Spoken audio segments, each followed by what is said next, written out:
All right, welcome to this week's update. As you can see, a little bit of a change of pace again. We're back inside. And as you can see, what used to be my office has been converted to a spare bedroom by my wife, which in all fairness to her, we are supposed to build an office downstairs in the unfinished basement.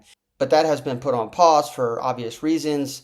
So here we are for now, and this will work. Today I want to talk about three things that I hope you take away from this video, which are to build a plan, to practice whatever you're learning, and also to just trust the process. And after that, we'll take a look at the accounts and see how we're doing in terms of our goals. But before we get into that, I just want to take a quick moment to say if you get any value out of these, just hit that like button. I would appreciate it. And again, if you want to follow along with this journey, go ahead and subscribe. And if you're wondering what journey I'm even talking about, there'll be a video that pops up right now where you can go back and take a quick look at that video and what the purpose of these videos are even for. So let's dive right in.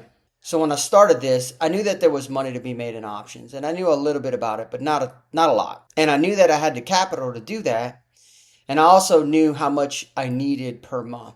But what I didn't have was a plan that got me there while learning this and practicing along the way with some realistic expectations. But for me, that was important because trading without a plan is throwing caution to the wind and potentially risking a pretty significant amount of capital and savings. So knowing where I wanted to be and knowing what targeted percentage ranges I needed to get to per month, I built a plan that lets me scale up to that with the eventual amount of capital. And the reason you see the capital influxes is me pulling stuff from other accounts, selling some stock in a different account that's not listed here. And also you see later down in January, we do have a rental coming up with some vacancy that I'm going to go ahead and list for sale. I'm thinking, a couple months to sell it, clear, and the whole 9 yards. That puts me around the January, February timeframe of having that available to put into the options account to make income off of. And the primary decision for that is after holding these rentals for many years, the returns on this is just significantly better from an income perspective. And I can always get back into real estate later, should I choose, should the rates make more sense. So as you can see, in September, we almost hit plan. It was always planned to try and get around 2% while I was practicing, and we basically did that. If I rounded up, we hit that. In October, we're planning for 3%, and we've already hit around 2%, and we've got the whole month to go. And I'm also tracking this a little bit differently now, which will continue to evolve over time. I'm tracking this as what are my returns on the cash secured puts versus the covered calls versus the leaps. And there's a very specific reason for that. With the cash secured puts, you're really kind of limited to the premium that you get. Because remember, you're selling a contract that gets you a premium that then holds a certain amount of money to be able to buy that 100 shares if need be. So your return is going to be that premium divided by the cost to hold. And to me, at least the way I'm tracking it, once that line item, once that option has matured, whether you got the assignment of the shares or whether it expired and you got the full premium or whether you closed it out earlier and got a lower premium, that to me, that line item is finished. You're done. You can't make any more money off of that line item. So that's why I'm going to separate it here, because that really matters in terms of percentages. Because as you've seen from all my trades thus far, we're really targeting between 2 to 4%. 4% is kind of high. So I would say 2 to 3% return on these premiums. And then that's locked in. But what this does not account for is the covered call side of that. In some of these contracts, when you get assigned a lot, now you can do the covered call part of the wheel strategy. And what that really means is you can sell an option and collect a premium that says you will sell that 100 shares for a certain amount. And what my mentor has been targeting was 10%, which is a really good number for me. Because if you take into account the 2 to 3% premiums that you're going to get for selling that contract, you could be looking at a 12 to 13% return. And if that contract expires and your strike price is not reached, then you just start the process over again and you get another 2 to 3%. Now you're holding these shares the entire time, but that's okay because maybe the stock price doesn't get to that strike price by the option expiration date. And then you get another 2 to 3%. And eventually, when it does get to your strike price, you'll get that 10%. And then you've gotten all the premiums along the way, which could turn this thing into a 17, 18, maybe 20% return, depending on how many times you rolled this over. So that's the power of the covered calls, and that's why I'm going to track it different, because I do think that the percentage of returns on these are going to be substantially different, and I think that's where the real money's going to be made. And then lastly, we're tracking leaps differently because in my covered call strategy, it's really going to be targeted at a 2-week to 4-week turnaround time. So when I get assigned those shares, if I want to get rid of those, I'm going to do a covered call for 2 weeks out, or a week out, or 3 weeks out. And if that expires, I'll start the whole process. I will close that line item and start the whole process over again. With leaps, it's a little bit different. These are 3-month, 6-month, 1-year, 2-year plays. And the premise here is you buy a contract and the contract of that goes up or down in value.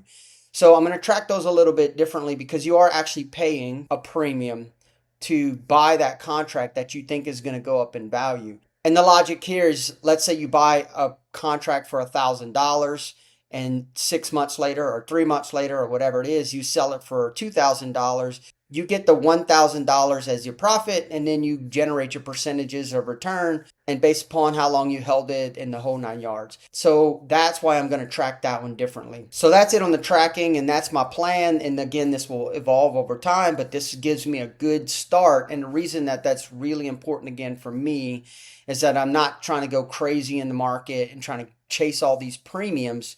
And I'm just making good decisions because I know I just have to hit my plan, which for this month is only $3,900, only 3%. And I feel pretty good that we're going to hit that because we're very early in the month and we've made some good decisions and some good moves. So just a few things that we've been doing. We've been pulling over more capital to eventually target our final destination of the low 300,000s. We moved into a whole bunch of new cash secured put positions, which we'll look at on the charts today, not in the spreadsheet. And then finally, we got into our covered calls that we have been looking forward to for so long now. We've got one covered call going on SMR, which I'll walk through in detail. And then we've got one covered call on PSIX, which I'll also go through in detail. All right, so now we'll hop over to the charts and quickly go through all my positions. PSIX is one of them. See a whole lot of activity here. I've got a few cash secured puts, and the way I've started to label these is cash secured put. See, I have one at 95.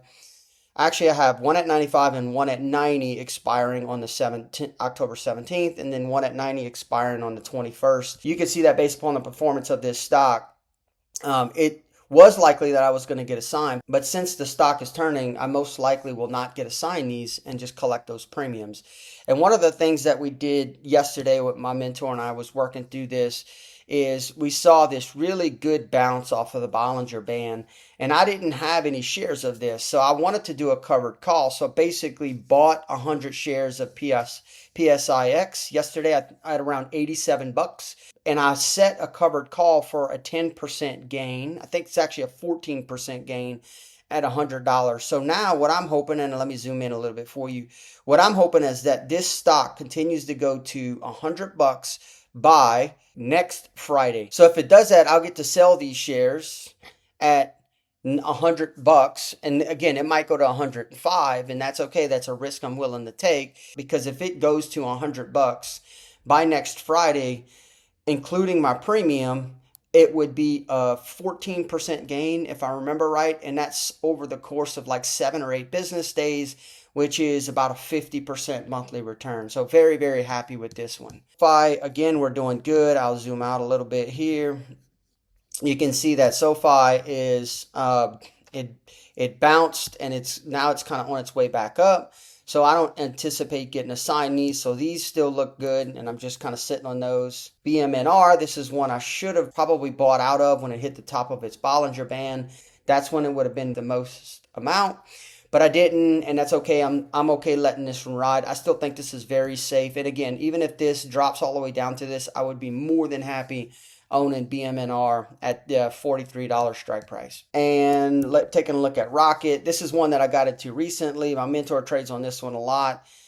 So you can see the way that this is trending, I most likely would get assigned these shares. We're hoping that this starts to bounce, but if it doesn't, I might end up with 100 shares of Rocket at $16.50, even if it goes down to, say, $10. And this is one that we would just have to sit on and wait for it to recover. Serve, this is more of a a Bollinger Band play, and let me explain what I mean by this. I don't really have a big desire to own this company. They're still kind of in startup mode. They do AI stuff where they have robots that could deliver food. So, they're not really a profitable company, and this is not a stock that I would want to own for a super long time. So this one was really just about playing on the technicals of the chart. You can see it's been consolidating, bouncing back and forth. So what I did was, when it was on its way down, I bought a cash secured put at $9.50, got a decent little premium, and it's making a little bit of moves today because they just established a partnership with DoorDash to do food deliveries. But it is a stock that has a lot of good movement within the Bollinger Band that I'm starting to get used to on how to buy when it gets to the bottom of the band, and start to look for a covered call or even a sell or a swing trade towards the top of the band. Taking a look at VST, our VST is looking good. It's running away from our cash secured put strike price, so this one's looking good. Taking a look at Palantir. Again, another good one. This one I go pretty far out. Let me zoom over. Got a pretty good ways. Feel really good about this one. And if this went down to $160, I would be more than happy owning Palantir. There's a lot of sentiment that this could go to 200 by the end of the year. So if for some reason it drops and I got to sign these shares, that would actually be a blessing in disguise. So AMSC, this is one I did some analysis on, where I set these cash secured puts. I basically looked at a 20% drop over 42 days. When it got to this high, I said, where would the next 20% pullback over 42 days look like? And that came out to around right here. So I went a little bit further and I said, you know what, I'm okay with that. If this stock pulls back 20% and I ultimately own these shares and I got to sit on them till it reaches another high, I'm good with that. So we have two cash secured puts sitting out there for November. Got some really good premiums on this one. Western Digital, this is a new one I've actually picked up from Options with Ryan's channel. This one and Seagate, so STX, are some ones that I'm following now. Western Digital STX is in the high 200s, so still a little bit out of my price range for this account.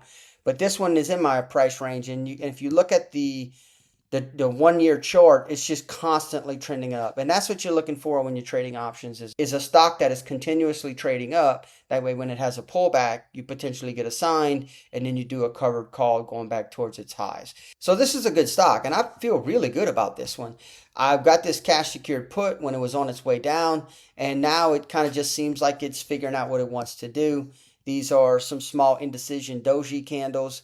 And it could either go up, it could either go down, but to me, doesn't matter. And if it goes down to 110, that is, do a quick little drawing, that's 18% off of its original high. I'd be happy with owning these shares here and then wait for it to eventually get back to its high. And now taking a look at SMR, this is my other covered call. This is what I was talking about in my last video, where I did not make a good cash secured put on this one. So the yellow line is where I bought this a couple weeks ago, right before I went on my riding trip. And you can see, if I zoom in a little bit, basically what I did was I bought a cash secured put when this thing was breaking out. I literally bought it on this day. I thought it would continue to break out to new highs, and it didn't. It started to pull back, and that's okay. So my cash secured got assigned about a week ago. So I immediately turned around and did a covered call for, again, around a 10% target. This one's got a long way to play out, but this is my other covered call in addition to PSIX. So I've been hoping and waiting for a covered call, because the covered calls have the potential for much higher returns rather than just that static between 1% to 4% of the cash secured put. So this is the other side of what they talk about, of that wheel strategy. You buy a cash secured put, you get assigned the shares, you do a covered call for a 10 or 15% gain or whatever you're looking for. If it gets assigned, then you do a cash secured put at a lower rate, and you just keep going around in that circle as the stock bounces up and bounces down. That's basically what the options wheel strategy is. So I'm pretty excited. I'm finally in a couple covered calls, and we're going to see how those play out. Okay, so now we're done with the charts. We won't jump into the Excel spreadsheet today. I've been making some modifications. I'll show you that next week. But this is all in line with my practice theme. And we've closed some cash secured puts early. We got into covered calls. We're working on a swing trades / covered call.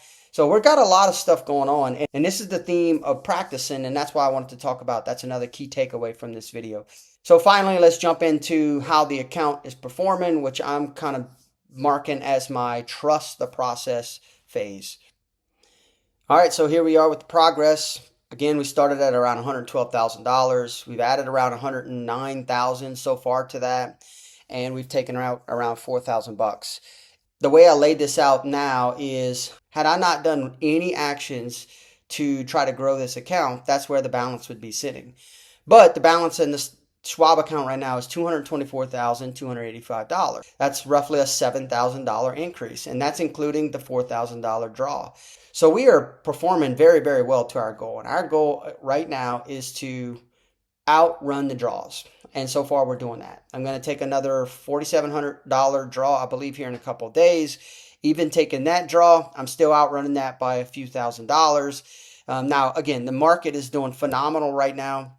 And honestly, I don't even think that I'm beating the market. I think if I just had all this money sitting in the market in an S&P 500 index fund, I'd probably be in a better position. I didn't look at that directly.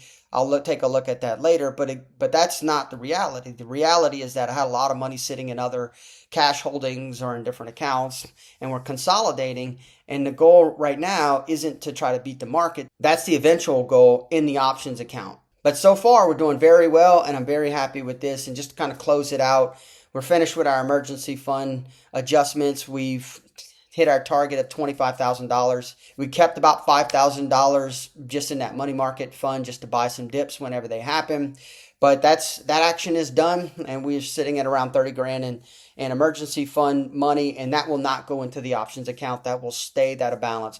What I intend to do is trim off of that as we go if it makes money, and put that either into my income paying account or into the options account or into long-term investments or just into our savings account that kind of goes up and down, ebbs and flows with our life.